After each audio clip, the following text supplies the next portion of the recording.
હાલો મિત્રો, કેમ છો બધા? મજામાં જશો અને હું પણ મજામાં છું। આજે આપણે બનાવવાનો છે સુરતનો ફેમસ ગોટાળો। તો ગોટાળો બનાવવા માટે આપણે સીજ પનીર ગોટાળો બનાવવાનો છે। તો આપણે જો થોડું તેલ મૂકી દીધું છે અને એમાં આપણે બટર ઉમેરવાનું છે।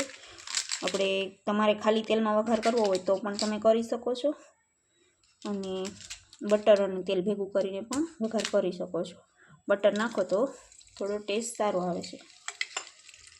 તો જો આપણે બટાને તેલ ગરમ કરવા મૂકી દીધું છે। તેલ ગરમ થાય પછી આપણે ધાણા જીરું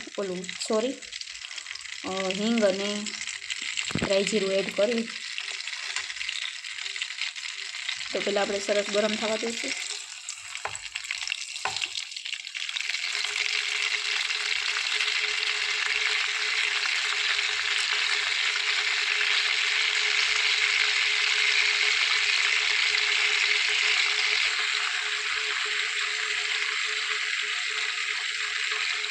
રાઈ જીરું એડ કર્યા પછી આપણે થોડી હિંગ એડ કરીશું।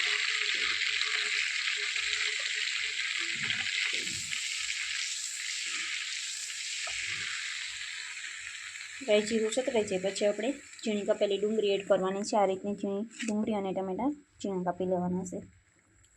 તો આપણે ડુંગળી એડ કરીશું।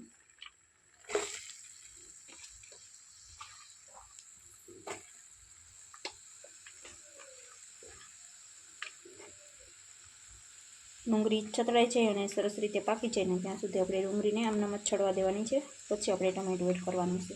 તો થોડી વાર માટે આપણે ઢાંકણ ઢાંકી અને ડુંગળીને છડવા દઈશું।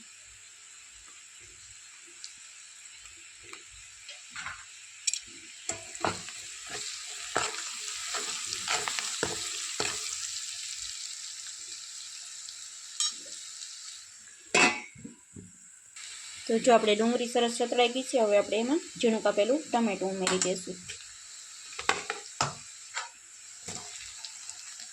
હવે ટમેટાને પણ છતરાવા દઈશું સારી રીતે। અત્યારે તમારે મીઠું નાખવું હોય તો થોડું મીઠું નાખી દેવાનું છે, કેમ કે આપણે પનીરમાં સીજમાં અને એમાં મીઠું હોય છે, એટલે આપણે મીઠાનું પ્રમાણ ઓછું રાખવાનું છે। તો આપણે મીડિયમ એટલું મીઠું એડ કરી દઈશું।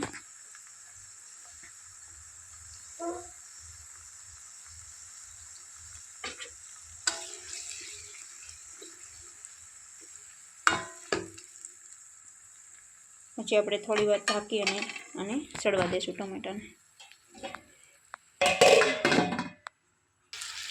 તો ટમેટા આપણે સરસ રીતે પાકી જાય ને પછી આપણે આદું, લસણ અને મરચાંની પેસ્ટ નાખવાની છે, કેમ કે આપણે આમાં લાલ મરચું નથી નાખવાનું, એટલે લીલા મરચાંની પેસ્ટ તમારે જેટલું તીખું ખાતા હોય એ પ્રમાણે એડ કરવાની છે।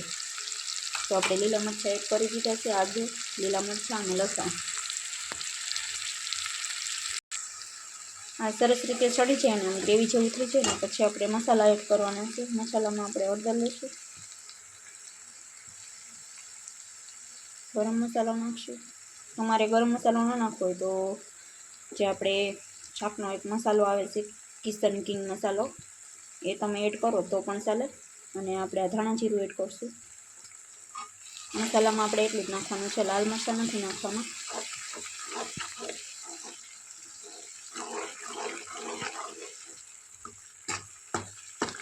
મસાલો મિક્સ થઈ જાય પછી આપણે પાલક એડ કરવાનો છે। તો પાલકને આ રીતે ઝીણું કટિંગ કરી લેવાનું છે।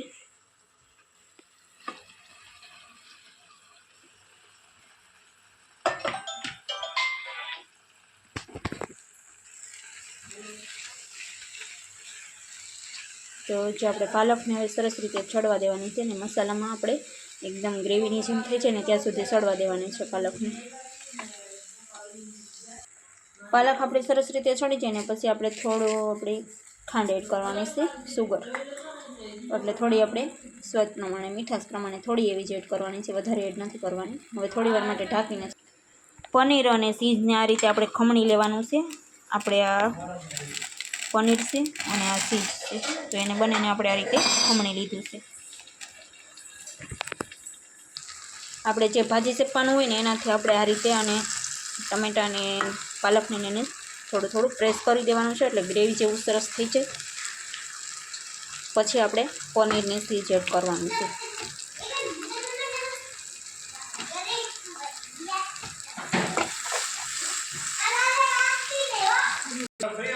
તો હવે આપણે પનીર અને ચીઝ એડ કરી દઈશું.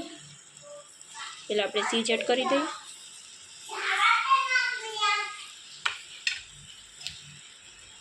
પછી આપણે પનીર એડ કરી દઈશું. બધું સરસ રીતે મિક્સ કરી અને થોડું આપણે પાણી એડ કરવાનું છે. વધારે પડતું પાણી એડ નથી કરવાનું, થોડુંક જ પાણી આપણે એડ કરવાનું છે.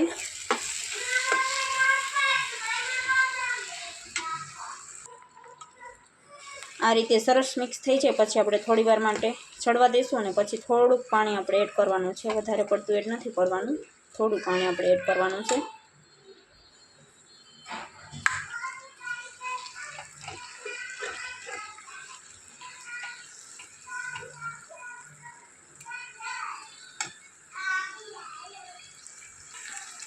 હવે આપણે થોડુંક પાણી એડ કરી દઈશું.